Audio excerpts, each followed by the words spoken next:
1절부터 13절까지 말씀 한 절씩 교독합니다.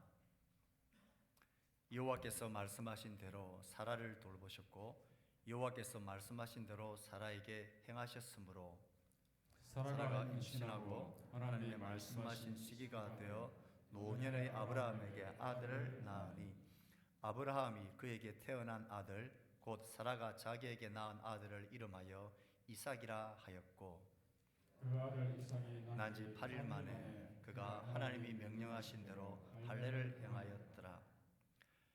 아브라함이 그의 아들 이삭이 그에게 태어날 때에 100세라. 사라가 이르되 하나님이 나를 웃게 하시니 듣는 자가 다 나와 함께 웃으리로다. 또 이르시되 사라가 자식들을 젖먹이겠다고 누가 아브라함에게 말하였으리요마는 아브라함의 노경에 내가 아들을 낳았도다 하니라. 아이가 자라매 젖을 때고 이삭이 젖을 때는 날에 아브라함이 큰 잔치를 베풀었더라. 사라가 본즉 아브라함의 아들 애굽 여인 하갈의 아들이 이삭을 놀리는지라. 그가 아브라함에게 이르되 이 여종과 그 아들을 내쫓으라. 이 종의 아들은 내 아들 이삭과 함께 기업을 얻지 못하리라 하므로 아브라함이 그의 아들로 말미암아 그 일이 매우 근심이 되었더니 하나님이 아브라함에게 이르시되 내 아이나 내 여종으로 말미암아 근심하지 말고 사라가 내게 이른 말을 다 들으라. 이삭에게서 나는 자라야 내 씨라 부를 것임이니라. 다 같이 그러나 여종의 아들도 내 씨니 내가 그로 한 민족을 이루게 하리라 하신지라. 아멘. 2차 세계대전 중에 어떤 젊은 비행기 조종사 군인이 한 여성과 편지로 펜팔을 하게 되었습니다. 전쟁이 주는 허무함, 출격 때마다 느끼는 불안과 공포, 두려움, 긴장. 여자가 보내주는 편지 속에서 위로를 받았고 삶의 용기를 가지고 새 소망을 가지고 전쟁을 견딜 수 있었습니다. 드디어 전쟁이 끝나고 두 사람은 이제 만날 약속을 했습니다. 군인은 기차를 타고 약속한 기차역에서 내렸습니다. 그녀가 꽃 한 송이를 들고 있기로 약속했기 때문입니다. 그런데 기차역 대합실에는 정말 볼품없이 웅뚱하고 나이가 많이 들은 영락없는 아줌마가 꽃을 들고 서 있는 것입니다.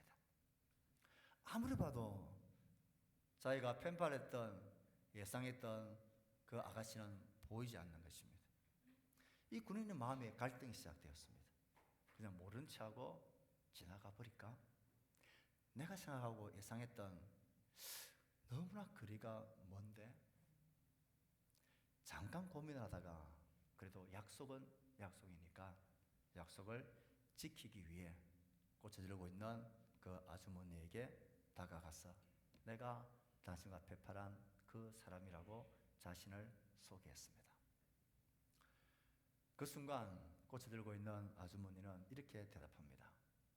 조금 전에 한 멋쟁이 아가씨가 내 손에 이 꽃을 쥐어주면서 누군가가 말을 걸어오면 건너편 식당에서 기다리고 있다고 전해달라고 하던데요. 사랑의 약속이라는 단편소설의 이야기입니다. 약속이란 사람과 사람 사이에만 있는 참 특별한 것입니다. 그래서 약속이란 이것은 하나님의 신실한 성품을 우리의 DNA 속에 사람의 그 심령 속에 심어놓은 하나님의 형상이 틀림없습니다. 하나님은 약속에 그의 말씀에 신실하신 분입니다. 그래서 우리 모두는 약속에 신실해야 한다는 것을 어느 문화, 어느 세대에도 불구하고 동일한 가치를 가지고 있습니다. 오늘 우리가 살펴볼 창세기 21장은 하나님이 약속한 대로 사라의 몸에서 아들 이삭이 태어나게 한 하나님이 이 약속에 신실하셨던 사실을 보여주고 있는 사건입니다. 그리고 하갈과 이스마엘 그리고 그랄 왕 아비멜렉과의 그 관계를 하나님이 다스리고 있는 그런 장면이 오늘 21장의 장면입니다. 우리는 21장 이 장면을 보면서 하나님의 말씀에 약속에 신실하신 하나님과 그 약속의 말씀을 따라 살아가야 할 우리의 삶의 신실한 모습을 살펴볼 것입니다. 우선 우리가 주목해야 하는 것은 하나님이 얼마나 신실하신 분이신가 하는 것입니다. 1절 2절 말씀을 같이 읽습니다. 시작. 여호와께서 말씀하신 대로 사라를 돌보셨고 여호와께서 말씀하신 대로 사라에게 행하셨으므로 사라가 임신하고 하나님이 말씀하신 시기가 되어 노년의 아브라함에게 아들을 낳으니. 이 구절 속에 두 가지가 강조되고 있죠. 여호와께서 말씀하신 대로, 여호와께서 말씀하신 대로, 하나님이 말씀하시던 시기에 여호와의 말씀이 강조되어지고, 그리고 아브라함보다는 사라가 강조되어지고 있습니다. 말씀하신 대로 사라를 돌보셨고 사라에게 행하셨고 사라가 아들을 낳았다. 하나님의 말씀과 사라가 강조되고 있는 특징이 뚜렷합니다. 왜 하나님의 말씀과 사라를 이렇게 강조하고 있는 걸까요? 결국 이 두 가지 강조점은 이 태어난 아들이 육신으로 말미암는 아들이 아니라 하나님의 약속으로, 하나님의 말씀하신 약속을 따라 태어난 아이라는 사실을 강조하고 있습니다. 이때 아브라함의 나이가 100살, 사라의 나이가 90세입니다. 이건 육신으로는, 육체적으로는 불가능한 아들이 태어난 것입니다. 90세 된 사라의 몸에서 아들이 태어났다. 그러니 이건 육신의 자손이 아니라 하나님이 말씀하신 대로, 하나님의 약속대로 태어난 자손이다. 이것을 강조합니다. 이것이 왜 이렇게 중요합니까? 하나님은 우리가 창세기 12장부터 지금까지 아브라함의 생애를 쭉 따라오면서 이제 태어날 이 아들은 육신의 자손이 아니라 약속의 자손이라는 사실을 하나님은 강조하기 위해서 여러 가지 조치를 취해 두었습니다. 그 첫 번째 조치가 이 아들을 약속하신 지 25년이 지난 후에 아들이 태어났다는 것입니다. 왜 25년을 하나님은 기다렸을까요? 아브라함의 나이가 100세가 되는 게 그렇게 중요한 것은 아닙니다. 100세 된 사람이 아들을 낳는다. 그것도 굉장히 놀랍고 중요하지만 더 충격적인 사실은 이 사라가 죽고 난 이후에 아브라함은 그둘라라는 또 아내를 맞아들입니다. 그리고 자식을 또 낳습니다. 그러니 100세 된 아브라함이 아들을 낳았다. 이건 육신으로도 가능하다라고 생각할 수 있습니다. 사라가 강조되고 있는 이유가 여기에 있습니다. 25년을 기다리신 것은 하나님이 사라의 몸, 여인의 몸이 더 이상 자손을 낳을 수 없는 죽은 몸이 될 때까지 기다리신 것입니다. 25년을 기다린 것은 사라 때문입니다. 누가 보더라도 90세의 이 사라의 몸에서 아들이 태어났다. 이건 육신의 자손이 아니라는 것입니다. 여호와께서 말씀하신 대로 태어난 약속의 자손, 언약의 자손이라는, 이것이 첫 번째 하나님의 조치였습니다. 두 번째 조치는 우리가 이미 살펴보았다시피 하나님께서 말씀하신 대로 그 아들에게 할례를 행하였더라. 언약의 표징인 할례입니다. 그 아들 이삭이 난 지 8일 만에 그가 하나님의 명령하신 대로 할례를 행하였더라. 우리는 할례가 어떤 의미인지 표징인지를 살폈습니다. 더 이상 육신의 자손일 수 없는 가능성을 모두 다 차단하는 것일 뿐만 아니라 이 언약의 표징을 볼 때마다 우리는 하나님의 약속의 자손이다. 그러므로 그 약속에 거하는 백성이어야 한다는 사실을 늘 기억하게 만들어둔, 너희는 약속의 자손, 언약의 자손, 후손인 것을 기억하게 만든 하나님의 조치입니다. 마지막 세 번째 조치가 그 태어난 아들의 이름을 이삭이라 짓는 이 세 번째 조치입니다. 3절에 보면 사라가 자기에게 낳은 아들을 이름하여 뭐라고요? 이삭이라 하였다. 사실 이 이삭이란 아들의 이름은 아브라함과 사라가 지은 게 아닙니다. 1년 전에 하나님이 먼저 이제 아들이 태어날 텐데 그 이름을 이삭이라 하라. 그랬기 때문에 이삭이 되어진 것입니다. 이삭이란 이름의 뜻은 웃음이라는 뜻입니다.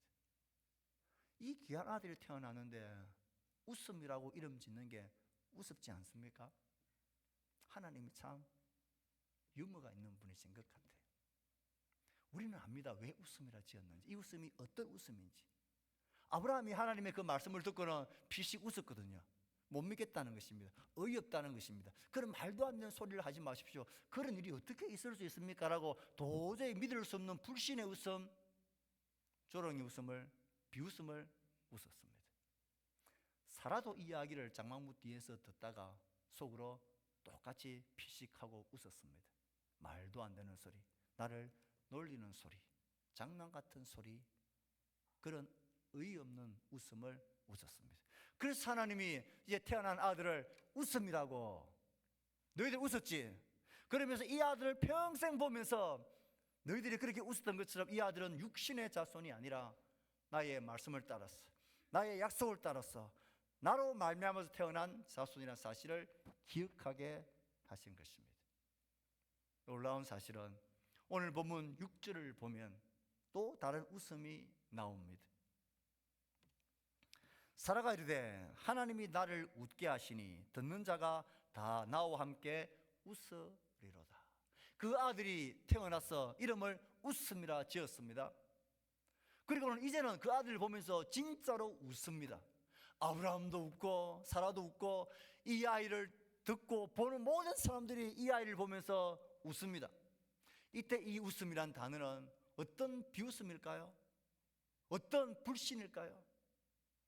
하나님은 조롱과 어이없음과 말도 안 되는 불신의 웃음을 이 하나님의 신실하심과 능력으로 그 약속을 따라서 기쁨과 감사와 감격의 웃음으로 하나님이 바꾸어 놓으신 것입니다. 그들이 하나님의 말씀을 들으면서 피식 비웃고 조롱했던 그 웃음을 하나님은 진짜 감격과 감사의 웃음으로 바꾸어 버리신 것입니다. 정말 놀랍고 멋진 하나님이지 않습니까? 하나님은 이렇게, 이 아들은 육신을 따라 난 아들이 아니라 약속을 따라 난 아들, 언약의 자손이라는 사실을 강조하고 강조하면서 여호와의 말씀대로 사라에게 아들이 태어나 할례를 행하고 이삭이라 이름을 짓게 한 것입니다. 이 하나님의 단단한 조치를 보면서 하나님은 도대체 아브라함과 그 후손들에게, 오늘 이 성경을 읽는 우리들에게 하나님의 어떤 모습을 우리에게 강조하고 말씀하고 있는 것입니까? 무엇보다도 하나님은 약속과 언약을 분명히 이루시고 성취하시는 분이라는 사실을 강력하게 보여줍니다. 아브라함이 주신 이 이삭의 자손, 그 약속은 결국 그 자손을 통하여서 이스라엘 백성들이 만들어지고 그 이스라엘 백성들을 통하여서 예수 그리스도가 오셨고 그 예수 그리스도로 말미암아서 참된 백성들, 참된 하나님의 백성들을 창조하고 만드시겠다라는 하나님의 그 열정과 신실하심을 우리 가운데 정확하게 보여주고 있습니다. 하나님 우리에게 새로운 이름을 주셨죠. 새 사람, 새 신분, 새 생명을 주셨죠. 우리들을 성도라 불러주셨습니다. 우리들이 원수였고 하나님 밖에 있던 우리들이 하나님 안에 들어와서 사랑받는 자녀라, 아들이라 이름 불러주셨고요. 정말 죄와 뒹굴며 장기 같은 모습으로 살아가던 우리들을 하나님은 거룩한 신부라고, 정결한 신부라고 우리를 불러주십니다. 그 우리에 들지 않았던 우리들이 하나님의 우리에 들어있는 그의 돌보심을 받는 양이라고, 나의 양이라고 우리를 불러주시며 우리를 새로운 백성, 새로운 하나님의 신분과 생명을 가진 존재로 그리스도를 통하여 십자가 안에서 믿음을 통하여 우리에게 이 놀라운 백성으로 창조시켜 주셨습니다. 지금도 하나님께서는 도무지 믿을 수 없을 만한 하나님의 말씀이지만 그 말씀을 붙들고 살고 하나님의 말씀이 우리 가운데 임하게 되어질 때에 죽은 몸 같은 사라에게서 아들이 태어나는 기적 같은 일들이 하나님은 지금도 말씀과 함께 역사하고 일으키시는 분이라는 사실을 이 말씀을 통하여 우리에게 자신을 나타내는 것 아닙니까? 하나님의 말씀의 역사들은, 하나님의 놀라운 능력의 역사들은 하나님의 말씀이 우리에게 임할 때에 드러납니다. 여호와의 말씀대로 사라의 몸에서 아들이 태어난 것입니다. 사라의 몸, 죽은 몸, 우리 삶 가운데서는 불가능한 일들, 도저히 있을 수 없는 일들, 빛이 웃을 수밖에 없고, 그런 일이 세상에 어디 있느냐? 조롱하고 어이없다라는 그 비웃음을 당할 만한 상황 속에서도 살아신 하나님의 말씀이 우리 가운데 임하게 되어지고, 그 말씀이 우리의 심령을 때리고, 그 말씀을 붙들고 그 말씀을 따라 살아갈 때에 우리의 삶에 사라의 몸에서 아들 태어난 일들이 일어난다는 것입니다. 내 삶의 불가능한 상황 속에서, 도무지 무엇도 기대할 수 없는 처참한 상황 속에서도 우리가 하나님의 말씀을 읽고 붙들고 그 말씀을 따라 살아가기를 포기하지 않는다면, 하나님의 말씀은 능력이 되고 하나님 자신이 되고 하나님의 신실하심을 우리 가운데 나타내십니다. 우리가 완전해야 된다는 객심이 아닙니다. 아브라함이 언제 완전했습니까? 사라가 언제 완전했습니까? 그들은 조급했습니다. 자기의 생각과 습관을 쫓아 따라가기도 했습니다. 실수하기도 했습니다. 잘못하기도 했습니다. 그럼에도 불구하고 하나님의 전능하심과 신실하심은 이 모든 것들을 다 덮으시고 아들을 주시는 이 놀라운 일을 이루어내셨습니다. 내가 완전해야 된다는 이 강박관념이 아니라 하나님의 완전하심과 신실하심과 그의 아름다운 사랑의 모습에 우리의 마음을 집중해야 합니다. 그것이 우리가 사는 길이고, 여호와의 말씀 앞에 내 삶을 집중시키는 것이, 그것이 하나님을 누리고 그것이 우리를 승리케 하는 능력의 길이 됩니다. 신실하신 하나님은 그의 약속하신 말씀에 성실하셨습니다. 그러나 문제는 여전히 남아 있습니다. 아브라함과 사라에게 25년 만에 아들을 주셨지만 하나님의 성실하심을 보고 감격하고 기뻐하고 웃었지만, 자신이 지금까지 걸어왔던, 그래서 만들어냈던 많은 문제와 아픔과 일들이 아브라함의 큰 근심거리로 등장하게 됩니다. 창세기 21장은 아브라함의 집 안에 있었던 큰 근심거리 하나, 그리고 아브라함의 집 밖에 있었던 큰 근심거리 하나를 하나님이 다루시고 있는 모습이 나타납니다. 아브라함의 집 안에 있었던 큰 근심거리는 무엇입니까? 그 이삭이 태어났습니다. 젖을 때를 때는 한 3살 정도가 지나면 그 당시에 젖을 때입니다. 이제는 아이가 살았고 나의 상속자가 된다라는 이 기쁜 잔치를, 큰 잔치를 이 젖을 뗄 때에 베풉니다. 8절 9절을 읽습니다. 시작. 아이가 자라매 젖을 떼고 이삭이 젖을 떼는 날에 아브라함이 큰 잔치를 베풀었더라. 사라가 본즉 아브라함의 아들 애굽 여인 하갈의 아들이 이삭을 놀리는지라. 모두가 기뻐하고 크게 웃으며 즐거워하고 있는 이 잔치 속에 웃을 수 없는 한 사람이 있었습니다. 하갈과 그에게서 태어난 아들 이스마엘입니다. 솔직히 이들의 입장에서 이삭의 태어남과 그리고 젖을 때는 이 큰 잔치는 자기의 일과는 상관없었습니다. 아니, 하늘이 무너지는 일과도 같았습니다. 여주인은 점점 나이가 들어서 더 이상 아이를 낳을 수 있는 가능성이 제로가 되었고, 지금 아브라함에서 태어난 이 하갈에서 태어난 이 이스마엘은 무럭무럭 자라서 벌써 이때쯤이면 16살이 되었습니다. 누가 보더라도 그가 상속자고 그가 모든 것을 이어갈 자입니다.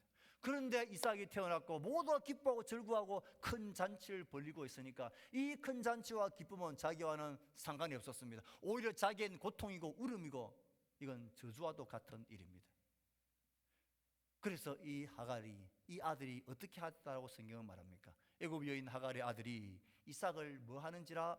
놀리는지라. 이 놀린다는 단어의 원어가 웃음에서 나왔습니다. 우리가 사람을 놀릴 때 실실거리며 비웃으며 조롱하며 웃으며 그를 조롱하고 농락하고 희롱하지 않습니까? 여기에 웃음이란 아이를 조롱하고 비웃는 희롱과 놀림의 웃음이 등장을 합니다. 이것이 아브라함에게는 큰 근심거리가 되었습니다. 이 장면을 본 사라가 가만히 있을 수 있습니까? 당장에 저 여인과 아들을 내쫓아버리라. 저 아들은 당신의 은하의 아들일 수 없다. 내쫓아버리라. 이것이 아브라함에게 큰 근심거리가 되었습니다. 이게 얼마나 힘든 근심거리입니까? 도대체 이것을 어떻게 해야 합니까? 이 큰 근심거리에 빠져있는 아브라함을 하나님은 찾아오셔서 12절에 이렇게 대답해 주십니다. 12절 말씀을 읽습니다. 시작. 내 아이나 내 여종으로 말미암아 근심하지 말고 사라가 내게 이런 말을 다 들으라. 이삭에게서 나는 자라야 내 씨라 부를 것임이니라. 하나님은 정확하게 말씀하십니다. 걱정하지 마라. 너 큰 근심 중에 있는 거 아는데 그러지 말고 이 사라가 너에게 말하는 대로 이 아이들을 하갈과 그 이스마엘을 내어보내라. 이삭이 언약의 자손이 될 거다. 내어보내라 하십니다. 그래서 아브라함은 떡과 물 한 가죽 푸대를 지워주고 진짜로 내보냅니다. 그 광야에서 그들은 방황하고 힘들어합니다. 아이가 힘겨워하는 것을 보고는 이 하갈이 이제는 통곡하며 하나님께 부르짖으며 기도합니다. 그런데 하나님이 그를 만나 주십니다. 내가 그 아이를 보았고 그들의 눈을 열어서 샘을 보게 만들고 물을 마시게 하고 하나님이 놀라운 약속을 합니다. 내가 그 아이와 함께 하겠다. 내가 너로 큰 민족이 되게 하겠다. 하나님이 아브라함의 큰 근심거리를 하나님이 맡아주시고 그 아이와 함께 하시고 돌봐주십니다. 이 모습은 우리에게 하나님이 무엇을 격려하고 말씀하십니까? 사실 우리가 하나님을 따르고 그의 말씀과 신앙생활을 해나감에 있어서 우리는 완전할 수가 없습니다. 아브라함에게 하갈이 있고 이삭이 태어나 있는 것처럼 이것이 나에게 큰 근심거리가 되는 것처럼 이러지도 못하고 저러지도 못하는, 이것을 놓지도 못하고 내보낼 수가 없는 이런 큰 근심거리들이 종종 우리에게 있습니다. 이것까지 놓아버리면 어떻게 내가 살아가야 할까? 그 도전과 위협 속에 빠진 일들이 우리 가운데 있습니다. 하나님 말씀을 따라가고 신앙과 믿음의 길을 따라가려고 하는데 걸리는 것들이 있습니다. 이것까지 놓아버려야 하느냐, 그런 근심들이 있습니다. 이제 막 초년병, 사회 초년병이 되어서 회사에 들어가 보면 지금은 많은 문화가 달라졌긴 했지만 술과 모든 거짓과 이런 나쁜 문화들 속에 우리는 어떻게 해야 합니까? 회사에 적응을 하고 그들과 좋은 유대관계를 맺기 위해서는 그들과 똑같이 즐기고 부으라 마시라 그들의 방법대로 똑같이 해야 되겠는데 이것까지 놓아버리면 나 혼자 고결한 척 그렇게 그들에게 왕따가 되어지고 내 삶을 살아가야 하는데 이것을 놓지 못하고 근심하고 두려워하고 있는 우리들의 실모습들, 내가 나의 살아갈 길을 저금하고 저축하고 나의 경제적 문제를 다 계산해낼 때에 하나님과 헌금생활을 할 만한 여유가 없을 때에 이 우리의 근심거리들이 실제로 있습니다. 우리의 자녀들을 양육하고 세우고 나가는데 어떻게 해야 될까? 우리의 온전하지 못함과 우리의 두려운 마음 때문에 우리는 놓지 못하는 것들이 양손에 있을 때가 있습니다. 마치 아브라함이 지금 큰 근심 가운데 고민하고 있는 이 문제와 똑같은 상황 말입니다. 그때 하나님은 우리에게 분명히 말씀하십니다. 너 근심하지 말고 염려하지 말아라. 그들을 내어보내라. 너의 그 내어버린 그 근심거리들, 너가 놓은 그 손들 내가 붙잡고 내가 그들을 돌보고 내가 그들을 큰 민족이 되게 하고 내가 그 아이와 함께 하겠다. 하나님이 책임져 주시겠다 말씀하십니다. 우리는 하나님의 이 마음을 믿어야 합니다. 하나님이 어떤 마음입니까? 너 두려워하지 말라는 것입니다. 나의 손 붙들고 나의 약속의 말씀 붙들고 나의 동행함을 붙들고 너 다른 건 놓고 내 손 붙들고 걸어가라고. 이 말씀의 진리를 따라서 걸어가 보라고. 염려되어지고 근심되어지고 불안하고 걱정되는 것들, 네가 놓은 그런 것들 내가 붙들어 줄게. 내가 책임져 줄게. 내가 보호해 줄게. 너는 나의 손을 붙들고 믿음의 길을 걸어오라고 하나님 우리에게 격려하십니다. 이 땅의 많은 선교사들, 저 열악한 환경 속에서도 노원천에서 목회하시는 수많은 목회자와 사역자들, 그들이 자녀들과 그들의 세대와 노후를 향해서 고민하고 걱정할 때에 그들이 두려움없이 놓고 걸어가는 이유가 무엇입니까? 하나님이 내가 놓은 것 내가 돌보겠다는 믿음 때문입니다. 내가 너희들의 자녀를 양육하고 너희들의 부모를 돌보고 너희들의 삶에 대해서 내가 책임지겠다는 것입니다. 우리의 크고 작은 모든 신앙의 걸음에 이와 같은 일들이 있습니다.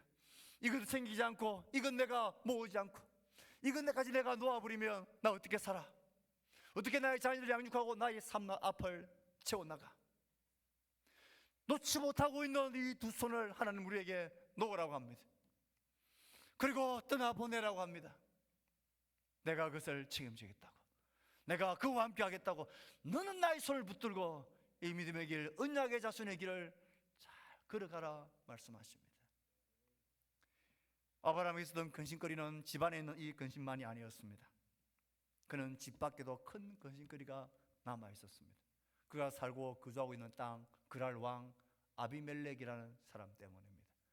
우리는 그 앞장에서 보았습니다.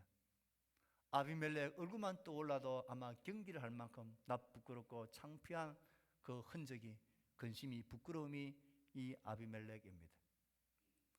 부끄럽게도 아내를 누이라고 속였죠. 그에게 책망을 당했죠.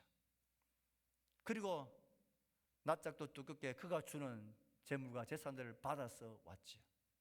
그가 여기서 살아라고 해서 허락을 받고 겨우 살고 있는, 정말 길을 펴지 못하는 아브라함의 모습입니다. 그런데 창세기 21장은 이 상황들을 완전히 역전시키는 하나님의 모습이 등장합니다. 어느 날 이 그랄 왕 아비멜렉과 그 군대 장관 비골이 함께 아브라함을 찾아옵니다. 찾아와서는 23절을 보십시오. 뭐라고 하는지 읽어봅시다. 시작. 그런즉 그때 행하지 아니하기를 이제 여기서 하나님을 가리켜 내게 맹세하라. 내가 네게 후대한 대로 너도 너와 내가 머무는 이 땅에 행할 것이니라. 어찌된 일인지 이들이 먼저 찾아와서 우리 화친하자, 잘 지내보자. 지난날에 내가 너에게 후대한 건 너 기억하지? 이제 너도 우리를 그처럼 후대해달라고, 잘 봐달라고 화친의 손을 이 아비멜렉이 먼저 내밀기 위해서 머리를 숙이고 찾아온 것입니다. 이게 끝이 아닙니다. 찾아온 그들을 딱 놓고 아브라함이 그들을 책망합니다. 무슨 문제가 있었냐면 이 아비멜렉의 종들이 아브라함의 우물을 빼앗아 가버린 사건이 있었습니다. 그 일을 놓고 아브라함이 그를 책망하는 겁니다. 그런데 그가 뭐라고 변명합니까? 네, 몰랐다. 25절 16절에 보면 나 그걸 몰랐다는 것입니다. 사실 왕이 우물을 빼앗는 이 엄청난 일을 몰랐을 리가 만무합니다. 이 모습은 이 사람은 나의 아내가 아니라 나의 누이입니다. 그렇게 비굴하게 나 이 사람 내 남편 아닙니다. 그렇게 모른 채 사라를 떠나 보냈던 이 아브라함의 모습과 똑같지 않습니까? 왕이 아비멜렉이 책망을 당하고 난 몰랐다라고 변명하고 있는 모습을 보십시오. 그리고 아브라함이 그에게 소와 양을, 재산을 그에게 줍니다. 그리고 증거물을 딱 삼고 그를 돌려보냅니다. 저는 이 장면을 볼 때에 속이 시원했습니다. 야, 하나님이 아브라함의 머리를 들어주는데, 길을 세워주는데 어떻게 이렇게까지 하실 수 있냐. 책망받던 자가 책망을 하게 만들고, 먼저 그에 가서 머리를 숙였던 아브라함에게 그가 찾아와서 머리를 숙이고 손을 내밀게 만들고, 그에게 선심을 쓰듯 이 선물을 주고 있는 아브라함의 역전된 모습을 보십시오. 세상의 모든 부모들이 제일 마음 아픈 것은 우리 자식이 누구한테 가서 기가 팍 죽는 것입니다. 그거 보면 표현을 잘 못하지만 속에서 열불이 납니다. 그러면 어떻게 주고 싶습니까? 뭐 사돈, 사촌, 팔촌 모든 걸 다 동원해서 이 아이 길을 살려주고 싶지 않습니까? 하나님이 아브라함을 보는 모습이 그렇습니다. 하나님이 약속하셨거든요. 너가 복의 근원이 될 거라고, 모든 사람이 너를 통하여 복받게 될 거라고, 너를 대적하는 자를 내가 대적하고 너를 복주는 자를 내가 복줄 거라고, 내가 너를 높게 하겠다고 하셨습니다. 그 약속하신 대로 하나님은 아비멜렉과의 관계 속에서 이 모든 관계를 역전시켜 버리고 있습니다. 도대체 하나님 어떻게 이 일을 행하셨느냐 하는 것이 핵심입니다. 도대체 이 아비멜렉은 무슨 일을 겪었기에 아브라함에게 먼저 찾아와서 손을 내밀고 머리를 숙이고 책망을 받고 아브라함이 주는 것을 넙죽 받아서 가게 만듭니까? 무슨 일이 그에게 있었던 것입니까? 22절에 그 답이 있습니다. 22절 말씀을 읽습니다. 시작. 그때에 아비멜렉과 그 군대 장관 비골이 아브라함에게 말하여 이르되 네가 무슨 일을 하든지 하나님이 너와 함께 계시도다. 그가 이것을 보았기 때문입니다. 그때 아브라함이 비굴해서 아내를 누이라 속일도 그 일을 처리하는 하나님을 그가 두려운 마음으로 경험했지만, 이 두려움이 가시기도 전에 그가 아브라함이 사는 것 보니까 아브라함이 무슨 일을 하든 하나님이 그와 함께 계시고 하나님이 그를 돕고 그를 지키고 그를 보호하는 것을 보았다는 것입니다. 이 아비멜렉의 눈엔 아브라함의 완전함이 보인 게 아닙니다. 연약하고 부족하고 흠 많은 그 아브라함과 함께 하시는 하나님, 그가 무슨 일을 하든 함께 하시는 하나님이 그의 눈에 보이는 것입니다. 그것이 아비멜렉을 아브라함을 쳐다보게 만들었고, 그것이 아비멜렉과 아브라함의 관계를 완전히 바꾸어 놓는 아브라함의 힘이 되고 능력이 되고 역사가 되어진 것입니다. 사랑하는 성도 여러분, 그들이 본 것은 아브라함의 완전함, 탁월함이 아닙니다. 그와 함께 계시는 하나님을 보았습니다. 늘 하나님이 그와 함께 동행했습니다. 그 하는 모든 일에 하나님은 자신을 나타내어 주셨습니다. 한 번도 하나님은 아브라함이 인약하다고 부족하고 모자란다고 그를 떠나보내거나 그를 모른다 하지 않으셨습니다. 이 세상이 하나님을 믿는 성도된 우리들을 바라볼 때에 무엇 때문에 그들이 감동하고 감격하고 무엇 때문에 그들을 우리를 함부로 대하지 못하게 될까요? 우리가 그들이 그렇게 가지고 싶어하는 많은 물질을 더 많이 가질 때입니까? 세상이 그렇게 원하고 바라는 권력과 권세를 더 많이 차지하는 높은 자리에 임할 때입니까? 결코 그렇지 않습니다. 우리는 세상 속에서 그들을 눌리는 자들이 아닙니다. 다른 방법으로 사는 것입니다. 연약하고 부족하지만 하나님의 백성으로 거룩하게 그 밝은 빛과 짠 소금의 맛을 잃지 않기 위해서 하나님의 말씀을 붙들고 어떤 손해가 있고 어떤 위험이 있어도 그 말씀을 따라서 주와 동행하는 일을 포기하지 않겠다라는, 그래서 하나님과 함께 동행하는, 그리고 우리와 함께 하시는 하나님을 세상이 볼 때에 세상은 놀라고 세상은 감동하고 세상은 우리를 향하여 너희들 진짜라고 우리에게 손을 내미게 될 것입니다. 이것이 성도의 힘입니다. 거룩함이 우리의 힘입니다. 하나님의 백성다움이 이 세상을 이기는 하나님의 전략이고 비밀입니다. 우리 이것을 믿어야 합니다.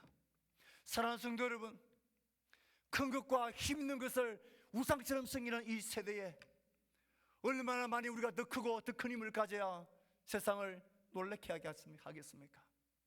그런 것으로는 세상을 이길 수가 없습니다. 그건 우리의 싸움이 아닙니다. 우리의 싸움은 작고 연약하고 가난하고 부족하고 모자라지만 하나님의 말씀을 따라 그의 손을 붙들고 주와 동행하는 삶을 살아내는 것입니다. 어떤 일을 하든 하나님이 우리와 함께 하시도록, 아니 내가 하나님 곁을 떠나지 않는 싸움을 열심히 싸우는 것입니다.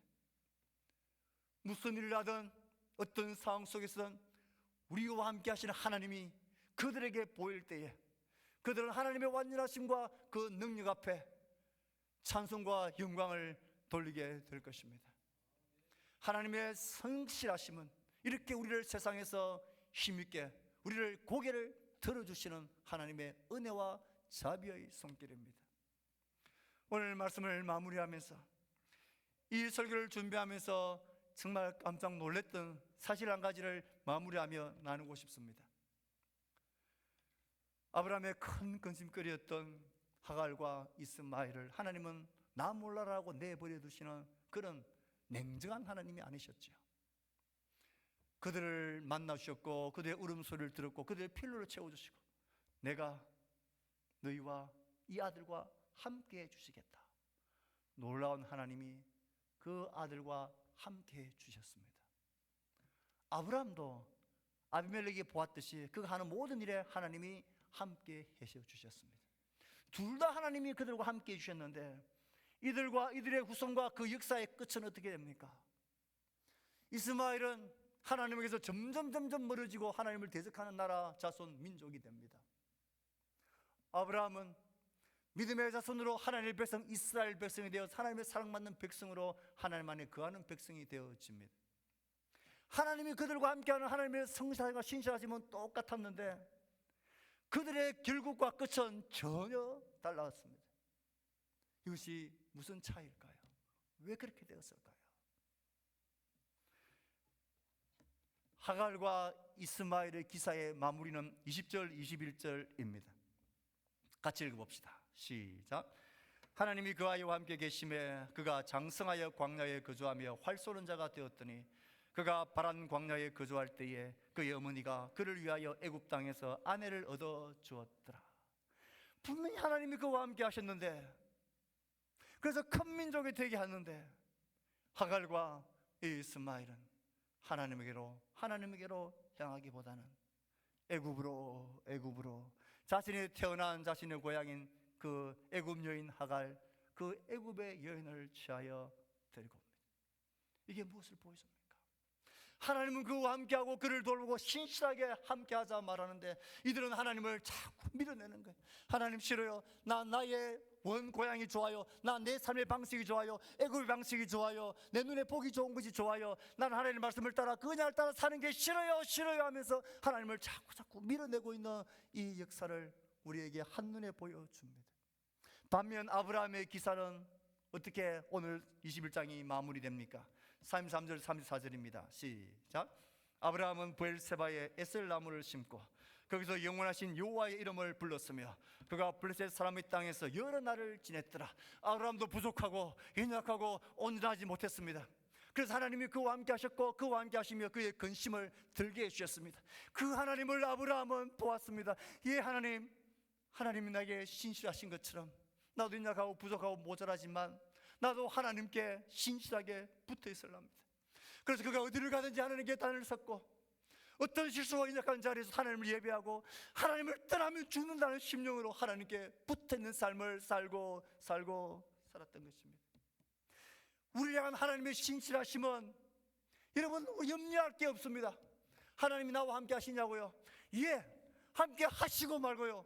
어떤 일, 어떤 상황 속에서 하나님은 우리와 함께 하시느냐고요? 예, 하나님은 함께 하십니다.